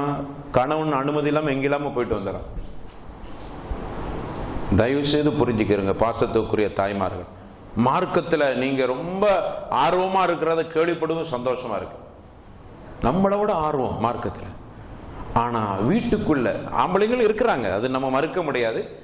ஆனா வீட்டுக்குள்ள உங்களுடைய அந்த கணவன்கிட்ட நடக்கிற முறைகள் மிகப்பெரிய அருவருப்பாக இருக்கிறது. ஒரு ஆணு தப்பு செய்யறதுக்கு நம்மளும் ஒரு காரணம் ஆயிடுறோம். ரசூலுல்லாஹி ஸல்லல்லாஹு அலைஹி வஸல்லம் அழகா சொன்னாங்க, ஹைரு நிசா யாரு தெரியுமா அப்படின்னாங்க. ஹைரு நிசா, என் பேரு ஹைரு நிசா தானே அப்படின்னு யாரும் சொல்லிடாதீங்க. பேர் வைப்பதல்ல, சிறந்த பெண்மணி யாரு தெரியுமா? ரசூலுல்லாஹி சொல்றாங்க, இதா நலர்தஹா அஸர்ரத்க. அந்த மனைவியை ஆண் கணவன் பார்த்த மாத்திரத்தில் முகத்தை பார்த்த உடனே அவனுக்கு அப்படி மகிழ்ச்சி வரணும். நீங்க அமைதியா இருக்கிறீங்க, மகிழ்ச்சி வருதா? ரொம்ப மனசு டென்ஷனா போறோம், ரொம்ப கோபமா போறோம், வீட்டுக்கு போய் தட்டுறோம், ஃபாத்திமா திறந்துடுவாங்க, அஸ்ஸலாமு அலைக்கும் வரஹ்மத்துல்லாஹி வபரகாத்துஹு. முகத்தை பார்த்தோன்னே பளிச்சு நீ ஒரு காய்ச்சி. அந்த கஷ்டம், அந்த வலி, அந்த வேதனை, வெளியில உள்ள பிரச்சனை அது சென்னை பஸ்ஸில் நஞ்சு பிஞ்சி போய் இங்கே வீட்டுக்குள்ளே வந்து அவன் முகத்தை பார்த்தோன்னு எல்லாம் மறந்து போச்சு. இப்போ என்ன நடக்குதுன்னா வீட்டுக்குள்ளே வந்து மறந்து போகுது. எது மறந்து போகுதுன்னா வாழ்க்கையில் இப்படி ஒரு வாழ்க்கையா அப்படிங்கிற மாதிரி ஆயிப்போகுது. எல்லா பெண்களையும் சொல்ல இல்லை, ஏன்னா அதுக்கான அவங்க இபாதத்தெல்லாம் இருக்குது. ரசூலுல்லாஹ் சொல்ல கைரு நிசாவை கொண்டு போய் எங்க சேர்த்தாங்க தெரியுமா? நம்ம நினைக்க கைரு நிசான்னு நீங்க பாருங்க, அதுல அந்த கைரு நிசா அதாவது பெண்களில் சிறந்த பெண்மணி யார் அப்படின்னு ரசூலுல்லாஹ் சொன்னதுல பாருங்க, அவள் நிறைய தொழுதுகிட்டே இருப்பான், தஹஜ்ஜுத் தொழுவா, அப்புறம் குர்ஆன் ஓதிக்கிட்டு இருப்பான் அப்படிங்கிற ஒரு வார்த்தை கூட அந்த ஹதீஸ்ல இல்லை. எல்லாம் எதை சார்ந்து இருக்குதுன்னா கணவனை சார்ந்து அத்தனை இருக்கிறது. அப்போ அதுக்காக நீங்க தொழுவலாம் தேவையில்லப்படுது, எப்ப பார்த்தாலும் கணவன் வரும்போது சிரிச்சிட்டு இருந்தா போதும் அப்படிங்கிற அர்த்தம் அல்ல. அந்த இபாதத்து இருப்பதை போன்று கணவனிடத்தில் மகிழ்ச்சியாக நீங்கள் காட்டுவதும் கைருன் நிசாவுக்கு அர்த்தமாக இருக்குது, சிறந்த பெண்மணி. அப்ப சொன்னாங்க ரசூலுல்லாஹ் ஸல்லல்லாஹு அலைஹி வஸல்லம், உள்ள வந்தானா வீட்டுக்குள்ள வரும்போது முகமலர்ச்சியோடு வரவேற்பா. வாங்க, என்ன விஷயம், ஏன் அப்படி நம்மளை பார்த்து கேட்பாங்க, என்னாச்சு, ஏன் இப்படி இருக்கிறீங்க, அப்படிலாம் நடக்குதாங்க. வீட்டில் நீங்க துவஞ்சி வந்த ஒரு 2 பேர் தான் தலையாட்டுறாங்க, அதெல்லாம் நடக்குதா?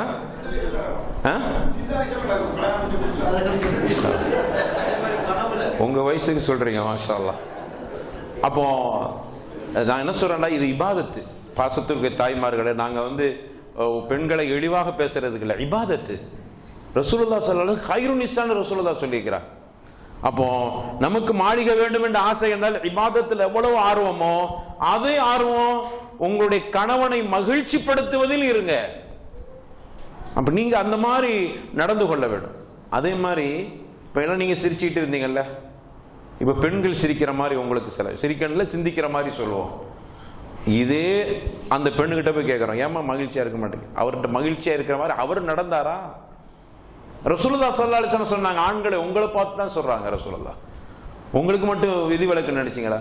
உங்களில் சிறந்தவர் யார்? ரசூலுல்லாஹ் சொல்றாங்க. ஆண்களில் சிறந்தவர் கைரு நிசா மாதிரி உங்களின் நல்லவர் யார்? ரசூலுல்லாஹ் சொன்னாங்களா இல்லையா? உங்க ஜமாத்துக்கு நல்லவன் சொல்லுவாங்க, ஜமாத்துல நல்ல மனுஷங்க, நண்பர்கிட்ட போய் கேட்டு பாருங்க, நல்ல மனுஷங்க, அவருங்க படிச்ச ஸ்கூல்ல போய் கேளுங்க, அவரா அந்த பையன் நல்ல பையன்ல, சரி இருக்கட்டும். மனைவிட்ட போய் கேட்டு பாருங்க, ரசூலுல்லாஹ் சொன்னாங்க, அல்லாஹ்விடத்தின் நல்லவனா இருக்கண்டா உன் மனைவி உன்னை நல்லவன்னு சொல்லணும். மனைவிட்ட போய் கேட்போம், நல்லவரான்னு கேட்டு பார்ப்போமே, அவனா என்னமோ நீங்க தலைவன் வச்சுக்கிறீங்க, நீங்க உங்க ஜமாத்துல முக்கியமான ஆளுங்கிறீங்க, என்னமோ சொல்றீங்க, ஆனா வீட்டுக்குள்ள அப்படி இல்லை. அப்ப நம்மகிட்ட கோளாறு இருக்குல்ல.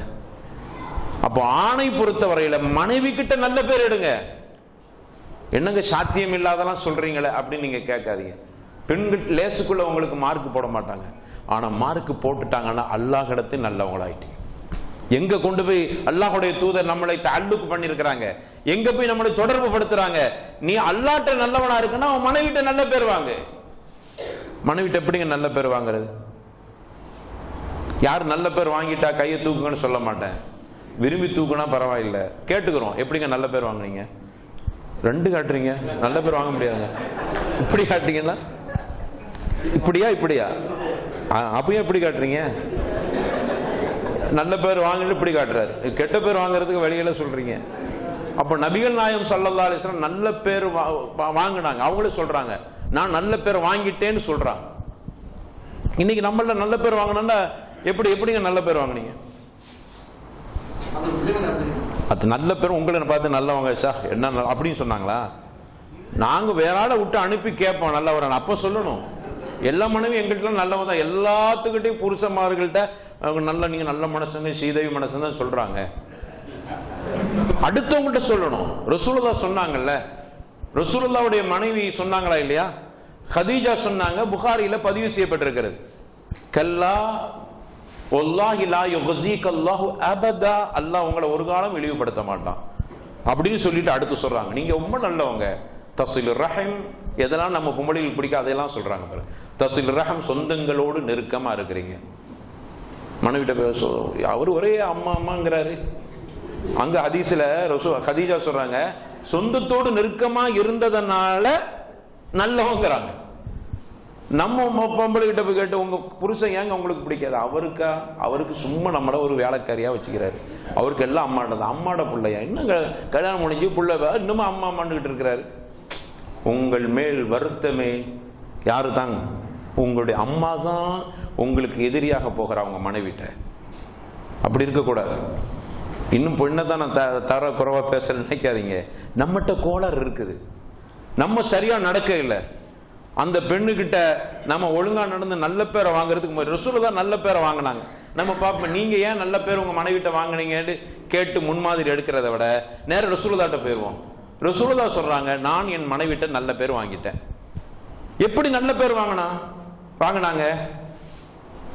உங்கள்ட்ட எல்லாம் கேட்கும் போது நீங்களாம் எப்படி நல்ல பேருன்னா என் மனைவிக்கு எப்ப பார்த்தாலும் அவ கேட்கறதெல்லாம் வாங்கி கொடுத்தா என்ன நல்லவன்னு சொல்லுவா. தலைக்கு மேல வச்சிரும். உங்களை மாதிரி வருமா?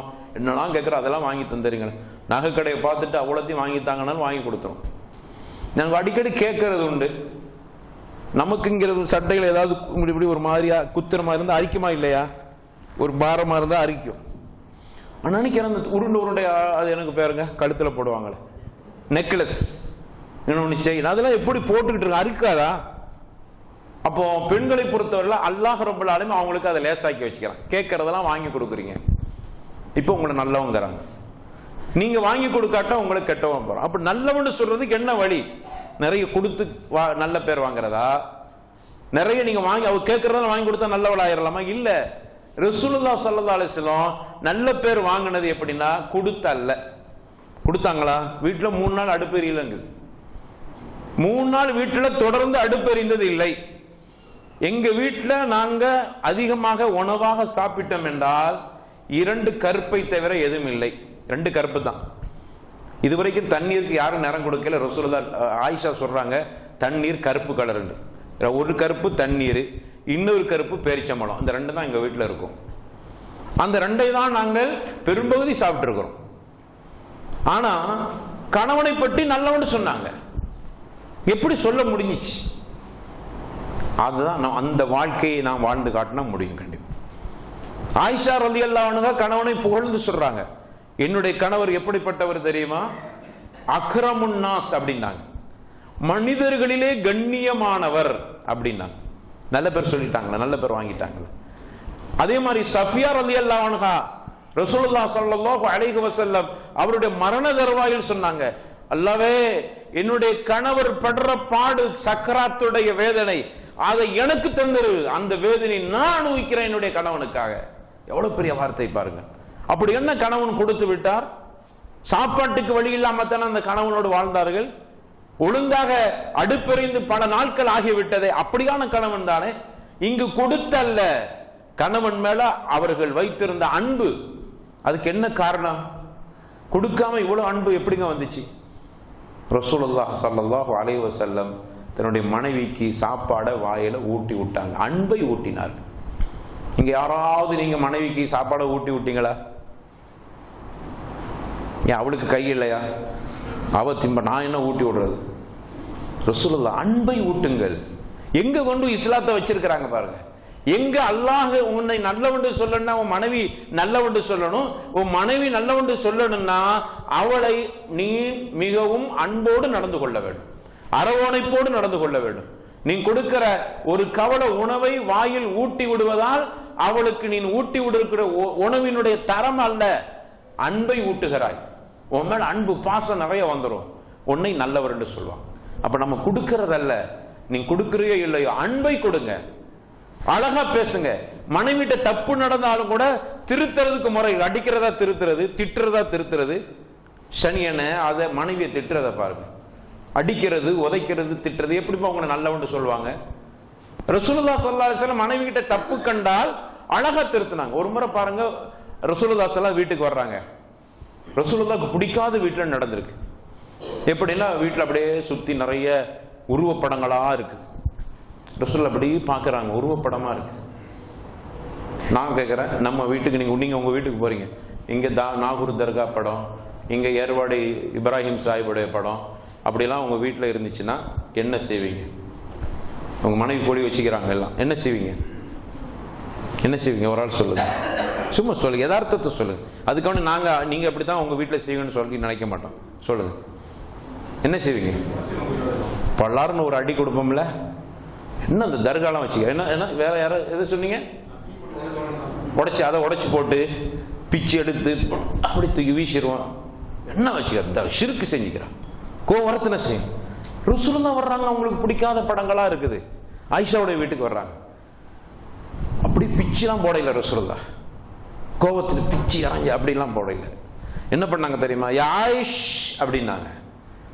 செல்ல ஆயிஷா, குட்டி ஆயிஷாவே, அன்பா அழைக்கிற வார்த்தை.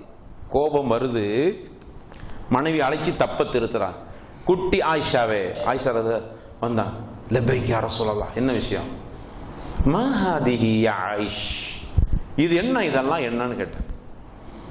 ஏன் உங்க கண்ணுக்கு தெரியலையா? கண்ணை என்ன பெடரியில வச்சிருக்கிறீங்க அப்படின்னு ஆயிஷா சொல்ல ரலியல்லாஹு அன்ஹா. என்ன தெரியுமா சொன்னாங்க? அத்தஸய்யனு லக யா ரசூலல்லாஹ், உங்களுக்காக வேண்டி ஊர்ல இருந்து வர்றீங்கல்ல, போர் முடிஞ்சு ஊருக்கு வர்றதுனால உங்களுக்காக வேண்டி வீட்டை அலங்காரம் செய்தேன் உங்களுக்காக. எப்படி பாருங்க ஆயிஷா, அதுக்கு மேல உங்களுக்காக வேண்டி அலங்காரம் செஞ்ச யா ரசூலல்லாஹ். உடனே ரசூலுல்லாஹ் ஸல்லல்லாஹு அலைஹி வஸல்லம் சொன்னாங்க, அப்படியா, இது கூடாது, இப்படி வைக்காத அப்படின்னு சொல்லல. சொல்லுவாங்கல்ல, படர்க்கியா சொல்றாங்க. யாரு ஒரு மனிதர் உருவப்படங்களை வீட்டில் வச்சானா மலக்குகள் வரமாட்டாங்க. யாரு ஒரு மனிதர், எப்படி ஆயிஷாவை உருவப்படத்தை வச்சிருக்கிறீங்களே, இப்படி கூட சொல்லல, வச்சிருக்கிறீங்களே மலக்குகள் வரமாட்டாங்களேன்னு சொல்லல. ஏன்? அப்போ கூட ஆயிஷாவின் உள்ளத்தில் காயத்தை ஏற்படுத்த ரசூலுல்லாஹ் விரும்பல. தவறுதான். அது எப்படி மென்மையா சுட்டி காட்டுறாங்க. யார் ஒரு மனிதர் தன் வீட்டில படற்கையா, யார் ஒரு மனிதர் தன் வீட்டில இந்த மாதிரி உருவப்படங்களை வைத்தா மலக்குகள் உள்ளே வரமாட்டாங்க. ஒரு விஷயம். அடுத்து, எங்கு உருவப்படங்கள் இருக்கோ நாளை மறுமையில் அவரை எழுப்பி, உன்னை எழுப்பின்னு சொல்ல இல்ல, அவரை எழுப்பி இந்த உருவத்திற்கு உயிர் கொடு என்று சொல்கிற பொழுது அவர் என்ன செய்ய போகிறார்? இப்ப சொல்லுங்க, ஆயிஷா என்ன செஞ்சாங்க? அஸ்தக்ஃபிருல்லாஹ், அவ்வளவு பெரிய தப்பா? அதை அவங்களே கையால் எடுத்து போட்டான். அடியும் இல்லை, கர்பலா இல்லை, உத இல்லை, சண்டை இல்லை, சச்சரவு. அவங்க ஒருத்தர் சொன்னார்ல, தூக்கி வீசுவோம். அது கூட மென்மை நினைக்கிறேன், தூக்கி வீசுறது கூட. மனைவி அதுக்கு முன்னாடி வீசிருப்போம். ஒரு பாதியாவது என்னங்க அடிக்க போட்டு என்ன வேலை செஞ்சிருக்கா பாருங்க. தர்கா படத்தை மாட்டி வச்சு, தர்கா கூடாதுன்னு சொல்ற வீட்டுக்குள்ளேயே தர்கா படம் உண்டா இல்லையா? ஆயிஷா ரலியல்லாஹு அன்ஹா அவங்களுடைய தவறை, மனைவியினுடைய தவறை மென்மையா, நம்ம அப்படி இருக்கிறோமா? இன்னொரு செய்தியை சொல்லி நான் ஓரளவு முடிவு பார்த்தேன், நேரம் வேற ஆயிடுச்சு. ரசூலுல்லாஹ் ஸல்லல்லாஹு அலைஹி வஸல்லம் அவங்க ஆயிஷாவுடைய வீட்டில் இருக்கிறாங்க. ஜைனப் ரலியல்லாஹு அன்ஹா, ஜைனப கூட ரசூலுல்லாஹ் செல்லம் அப்படி சொல்லுவாங்க, ஜுனைப் அப்படிம்பாங்க. குட்டி ஜைனபே, இப்படித்தான் மனைவி அழைப்பாங்க. நம்ம அப்படிலாம் அழைக்கிறோமா? அவருக்கு அந்த சகோதரர் சொன்னார்ல, ஏதோ சிறு சில சொல்லியிருப்பாங்க. இப்போ அது கூட இல்லை பாய். இப்போ எல்லாம் கல்யாணத்துக்கு முன்னாடி பேசி முடிச்சு நல்ல கொஞ்சி குழாவி எல்லாம் முடிச்சு கல்யாணத்துக்கு போய் ஒரே சண்டை தான். அவங்க கல்யாணத்துக்கு முன்னாடி பேச வேண்டியதெல்லாம் கல்யாணத்துக்கு முன்னாடி போனை வாங்கி கொடுத்துறாங்க, பேசிட்டே இருக்கிறார். பெற்றோர்களும் அதற்கு காரணம். பேசி வச்சுக்கிறதா, யார்கிட்டமா பேசுறா? அவ பேசி வச்சுக்கிறோட பேசுறான். எங்க மார்க்கத்தில் அனுமதி?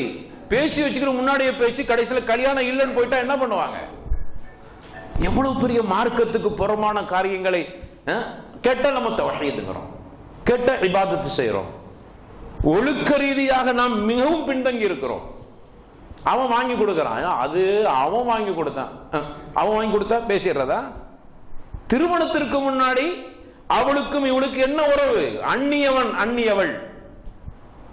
நாம எல்லாம் அரங்கேற்றுகிறோம், போனை வாங்கி கொடுத்து பேச வச்சிடறோம். மணிக்கணக்கில் தனிமையில உட்கார்ந்து பேசி நிறைய விஷயங்கள் அதனால் பாதிக்கப்பட்டிருக்கு.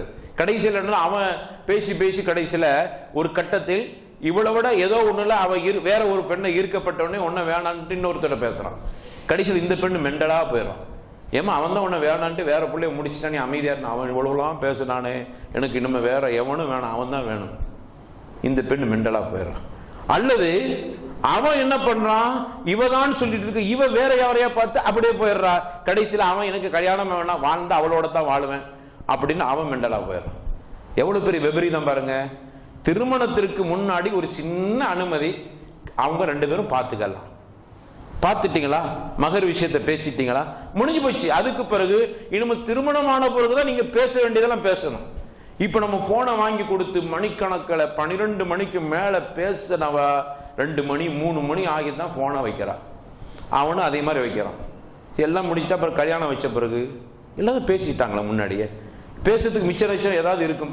நம்ம எல்லாம் கற்பனை பண்ணுவோம், திருமணம் ஆன பிறகு நம்ம எல்லாம் சின்ன பிள்ளையா இருக்கு, கல்யாணம் முடிக்கிற நேரத்தில் எல்லாருமே அந்த மாதிரி பண்ணியிருந்தாங்க. என்ன பண்ணும், மனைவிட்டு இப்படிலாம் பேசணும், முதல்ல இப்படி கேட்கணும். மார்க்கத்தில் அனுமதிக்கப்பட்ட சார். மனைவி கிட்ட ஃபர்ஸ்ட் முதல் வார்த்தை, இன்னும் வரைக்கும் என் மனைவி கிட்ட நான் பேசின முதல் வார்த்தையை இன்னும் வரைக்கும் என் மனைவி மறக்க மாட்டாள் அப்படிங்கிற மாதிரி அப்படியான விஷயங்களை பதிவு செய்யலாம் ஆசைப்பட்டிருப்போம். அதங்க முறையா நடக்கும். இங்கதான் எல்லாம் பேசி முடிச்சாச்சு. அப்புறம் என்ன ஆச்சு, அவன் 2 பேரும் அந்நியோன்யமா ஆயிட்டாங்க. அதுக்கப்புறம் ஒரு கல்யாணம் தேவையா, அதுக்கப்புறம் கல்யாணம் தேவை, அதுக்கு நம்ம எல்லாம் முடிஞ்சாப்பா. அப்புறம் கல்யாணம், அப்புறம் என்ன பேசுறதுக்கு என்ன இருக்குது, போ நீ முதல்ல அப்படி இருந்தா இப்படி இருந்தா, கடைசியில் முடிஞ்சு போச்சு. பார்த்தா முடிஞ்சிச்சு, சண்டை தான் இனிமே, பேசுறதுக்கு வேலை இல்லை. ஆக அன்பானவர்களே, இஸ்லாம் என்பது இபாதத் என்பது வாழ்க்கையும் சேர்த்துத்தான் இபாதத்.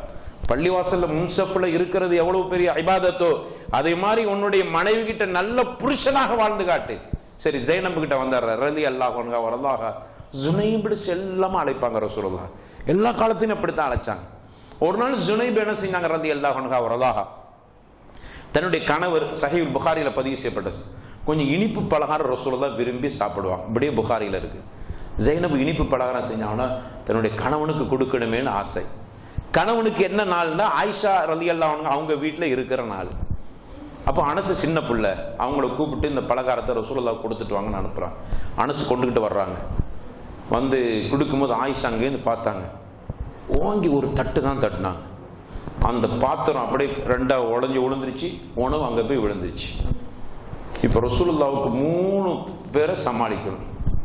ரசூலுல்லாஹ் அப்படி உட்கார்ந்துட்டு இருக்காங்க. இப்படி நம்ம மனைவி ஒன்றும் இல்லை, உங்க சகோதரி, உங்க மனைவி இன்னொரு மனைவி நான் சொல்ல இல்லை, உங்க சகோதரி ஏதாவது செஞ்சு அப்படி கொடுத்து விடுறாங்கன்னு வைங்க, உங்க மனைவி காலால் எட்டி உதைச்சி அந்த பிளட் 2 துண்டா போய் உணவு அங்கே விழுந்துச்சுன்னா நீங்க என்ன செய்வீங்க?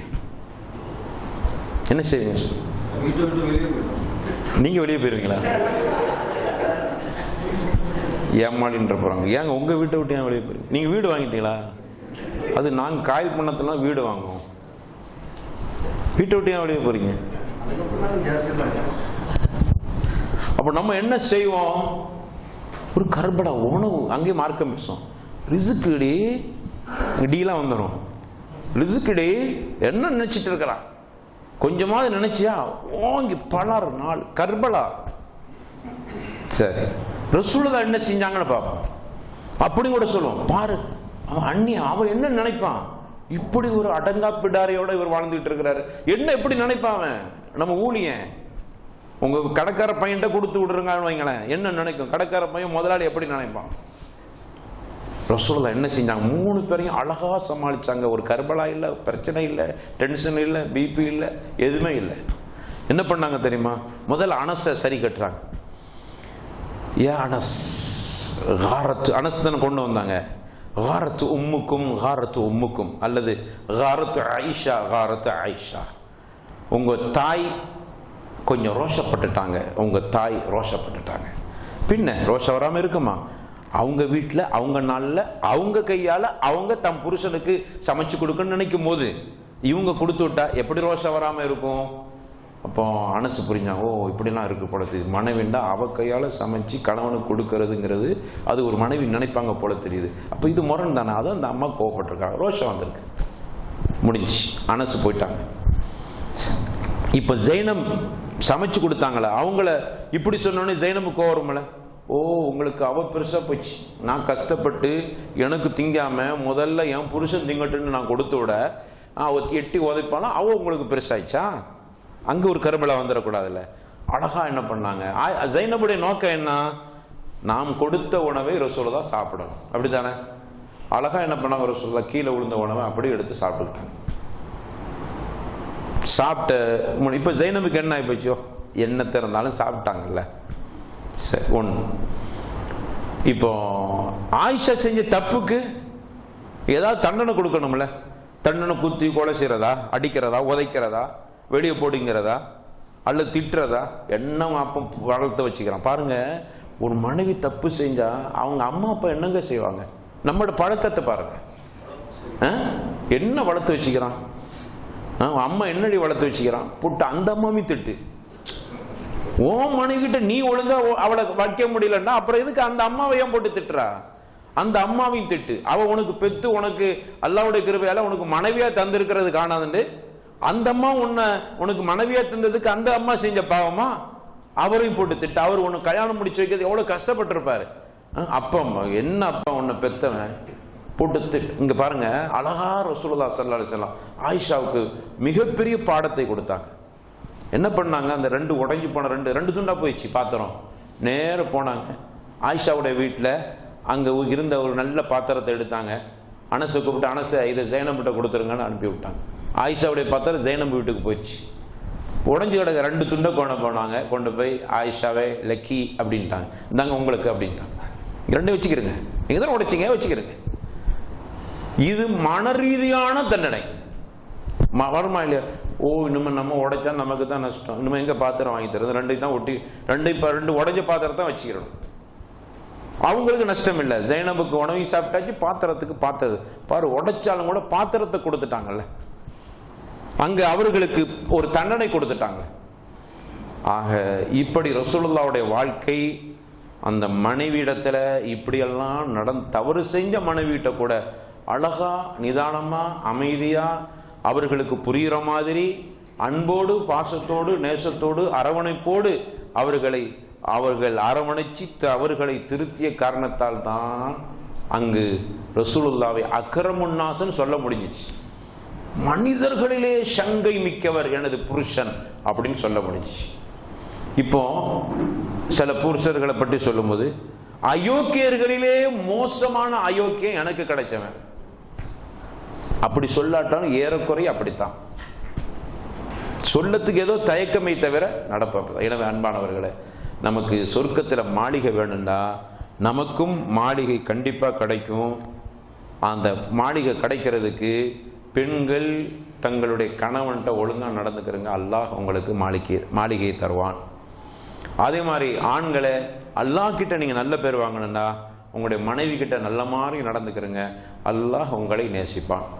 எனவே நமக்கு சொர்க்கத்தில் பிரமாண்ட மாளிகைக்கு தொழுகை, சுன்னத்தான தொழுகையை 12 ரக்காத்துக்கள் தினமும் நீங்கள் தொழுதால் உங்களுக்கு சொர்க்கத்தில் மாளிகை. ஒரு பள்ளிவாசலை கட்டி கொடுத்தால் உங்களுக்கு சொர்க்கத்தில் மாளிகை. ரசூலுல்லாஹ் ஸல்லல்லாஹு அலைஹி வஸல்லம் சொர்க்கத்தில் மாளிகையை அப்படி வரிசைப்படுத்துறாங்க. அதே மாதிரி ரசூலுல்லாஹ் ஸல்லல்லாஹு அலைஹி வஸல்லம் சொன்னாங்க, ஒரு மனிதனுக்கு ஒரு குழந்தை இறந்து விட்டால், மூத்தா போச்சு, சின்ன குழந்தை, பாசம் மிகுந்த குழந்தை, சின்ன பிள்ளையிலே மூத்தா. ரசூலுல்லாஹ் காலத்தில் அவங்க ஹல்கா மாதிரி ரசூலுல்லாஹ் உட்கார்ந்துருப்பாங்க. ஹல்கானா ஒரு சபையில் உட்கார்ந்துருப்பாங்க. ஒரு மனிதர் வருவார், தன்னுடைய பிள்ளை சின்ன பிள்ளையை கூட்டிட்டு வர்றார். அந்த பிள்ளை என்ன செய்யுமா, அவரோட கணவனை சுற்றி வருமா, தாடியை பிடிச்சி இழுக்கிறது, மேலே ஏறுறது, அப்படியே அவர் முத்தம் கொடுத்து இப்படியே கொஞ்சிக்கிட்டே ரசூலுல்லாஹ்வுடைய உபதேசங்களை கேட்டுக்குருவார். ஒரு நாள் இருக்கு ஹல்காவுக்கு வரையில, அடுத்த நாள் வரையில. ரசூலுல்லாஹ் யாராவது வரையிலன்னா கேட்பாங்க, என்ன அந்த மனுஷனை காணும்? யார ரசூலுல்லாஹ் அந்த மனுஷன் குழந்தை ஒன்று வருமே, அது மூத்தா போயிடுச்சு. அவர் இங்க வந்தான்னா அந்த ஞாபகம் வந்து சோகத்தால் வீட்டுக்குள்ளேயே முடங்கி போயிருக்கிறார். ரசூலுல்லாஹ்க்கு செய்தி கிடைச்ச உடனே அப்படியே அல்லாஹ் அவருக்கு நம்ம ஆறுதல் சொல்லணுமே, நேராக அவங்க வீட்டுக்கு போறாங்க. ரசூலுல்லாஹ் ஸல்லல்லாஹு அலைஹி வஸல்லம் அவரை கூப்பிட்டு கேட்குறாங்க, உங்களுடைய பிள்ளை மூத்தாப்பிச்சுன்னு கேள்விப்பட்டேன், உங்க பிள்ளை எவ்வளவு தூரத்துக்கு நேசிக்கிறீங்க அப்படின்னு கேட்டான். அந்த நேசிப்பதின் அளவு என்னன்னு கேட்டான். எப்படிங்க அளந்து சொல்ல முடியுமா? அவர் அழகா அடிச்சாரு, யார் ரசூலுல்லாஹ் நீங்க அல்லாஹ் எவ்வளவு தூரம் நேசிக்கிறீங்க, அல்லாஹ் உங்களை எவ்வளவு தூரம் நேசிக்கிறானோ அந்த அளவுக்கு நான் என் குழந்தையை நேசிக்கிறேன். இதான் அளவு, இதுக்கு மேல அளந்து சொல்ல முடியாது. அப்போ ரசூலுல்லாஹ் அப்போ கடுமையா நேசிச்சுக்கிறான்னு அர்த்தம். உடனே ரசூலுல்லாஹ் ஸல்லல்லாஹு அலைஹி வஸல்லம் சொன்னாங்க, அந்த புள்ள பெரிய ஆளாகி உனக்கு நிறைய சேவைகள் செய்யணும், நல்ல மாதிரி இருக்கணும், உனக்கு கவனிக்கணும், இப்படிலாம் நீ நினைச்சியான்னு கேட்டாங்க. ஆமா அதெல்லாம் நினைச்சேன், சின்ன பிள்ளையில மூத்தா போயிச்சா யார் ரசூலுல்லாஹ் தவிங்கி அழுகிறார். அப்போ ரசூலுல்லாஹ் சொன்னாங்க, இதை விட சிறந்தது உங்களுக்கு சொல்லட்டுமா? சொல்லுங்கள் யார் ரசூலுல்லாஹ். நாளை மறுமையில் அல்லாஹ் ரப்பல் ஆலமீன் அந்த குழந்தையை சொர்க்கத்துக்கு போன்னு சொல்றான். ஒரு மாளிகை காமிச்சு உள்ள போமா அப்படிங்கிறான் அல்லாஹ். அந்த புள்ள என்ன சின்ன போமாட்டேன்னு மறுக்குது. அல்லாஹ் கேட்குறான், ஏமா உனக்கு உள்ள மாளிகை போப்பா அப்படிங்கிறது. இல்லை போக மாட்டேன். ஏன் போக மாட்டேன்? என்னுடைய தாயும் தந்தையும் நரகத்தில் இருக்கிற பொழுது, அல்லது என்னுடைய தாயும் தந்தையும் விசாரணையில் நிற்கிற பொழுது, என்னுடைய தாயும் தந்தையும் சொர்க்கத்திற்கு அருகதை இல்லாதவர்களாக இருக்கிற பொழுது நான் மட்டும் எப்படி இந்த மாளிகைக்குள் போவது? முடியாது, என்னுடைய தாயும் தந்தை என்னோடு அனுப்பு அப்படின்னு அந்த புள்ளை அல்லாஹ்வுடைய அந்த நீதிமன்றத்தில் வழக்காடுது. அல்லாஹ்ட்ட கருணை உள்ள ரஹ்மான் அர் ரஹ்மான் என்ன பண்ணுகிறான்? உடனே அந்த பிள்ளைகள் மேல் ஏற்பட்ட கருணையால் இந்த பெற்றோர்களையும் அல்லாஹ் ரப்பல் ஆலமீன் சொர்க்கத்துக்கு அனுப்பி வைத்து விடுகிறான். இதை மாதிரி உங்களுக்கு நடக்கும் அப்படின்னாங்கிற சொல்லுதான். உடனே அந்த அவருடைய நிலைமையை பாருங்க, உடனே மாறிக்கிட்டாங்க. அவ்வளவு அழுதுகிட்டு, யார சொல்லலாம், அப்படி ஒரு மகிழ்ச்சியா, அப்படி ஒரு வாய்ப்பா, அப்படியானால் என்னுடைய குழந்தை பிறந்ததை நான் இன்னைக்கு கவலையை மறந்துட்டேன், யார சொல்லலாம், என் குழந்தையின் மூலமாக எனக்கு சொர்க்கத்தில் ஒரு இடம் இருக்கிறது என்றால் அதை நான் அதிகமாக விரும்புகிறேன், எனவே இன்றோடு நான் அதை மறந்து விட்டேன் யார சொல்லலாம் என்று தன்னை மாற்றிக்கொள்கிற அளவுக்கு அந்த சஹாபி மாறிட்டான். பக்கத்தில் இந்த தோழர் கேட்டாங்க, யார சொல்லதா லஹு ஹாஸ், இது அவருக்கு மட்டும் சொன்னதான்னு கேட்டாங்க. இல்லை இல்லை, குல்லுக்கும் எல்லாத்துக்கும் உள்ளதான். உங்களில் யாருக்காவது இப்படி குழந்தை இழப்புன்னு சொன்னா, அவங்க இழப்பு இப்படி போயிட்டானே இருந்தா இன்னைக்கு 30 வயசு இருந்திருக்குமே, இன்னைக்கு 22 வயசு இருந்திருக்குமே, இன்னைக்கு தலைப்பிள்ளையா இருந்திருப்பானே, இன்னைக்கு சம்பாதிச்சு தந்திருப்பானே, இன்ஜினியர் படிச்சிருப்பானே. இல்லை, அந்த இழப்பை நீங்கள் அல்ஹம்துலில்லாஹ் சபர் செய்து கொள்ளுங்கள். அது உங்களுக்கு சொர்க்கத்தில் அல்லாஹ் ரப்பல் ஆலமீன் உங்களுக்கு இடத்தை வாங்கி தர்றதுக்கு உண்டான வாய்ப்பை ஏற்படுத்துகிறோம். ஆக இப்படி சொர்க்கத்தில் மாளிகைகள் கிடைக்கிறதுக்கு உண்டான எளிய வழிகள் நமக்கும் இருக்கத்தான் செய்கிறது. எப்படி சஹாபிய பெண்களுக்கும் சஹாபிய தோழர்களுக்கும் இருந்ததோ அதே மாதிரி வாய்ப்புகள் இருக்கிறது. அந்த வாய்ப்புகளை இபாதத்தின் மூலமாக, குடும்ப உறவுகளின் மூலமாக, குடும்பத்தில் நேசமாக நடந்து கொள்வதன் மூலமாக, நல்ல வார்த்தைகள் பேசுவதன் மூலமாக அப்படிப்பட்ட வாய்ப்பை நாம் பெறுவோம். ரப்பல் ஆலமீன் அப்படிப்பட்ட நல்ல கூட்டத்தை நம்மை சேர்த்தல்வானாக. வாஹிர் தஅவானா அனில் ஹம்துலில்லாஹி ரப்பில் ஆலமீன். அஸ்ஸலாமு அலைக்கும் வரஹ்மத்துல்லாஹி வபரகாத்துஹு. சுப்ஹானக்கல்லாஹும்ம பிஹம்திக அஷ்ஹது அல்லா இலாஹா இல்லா அன்த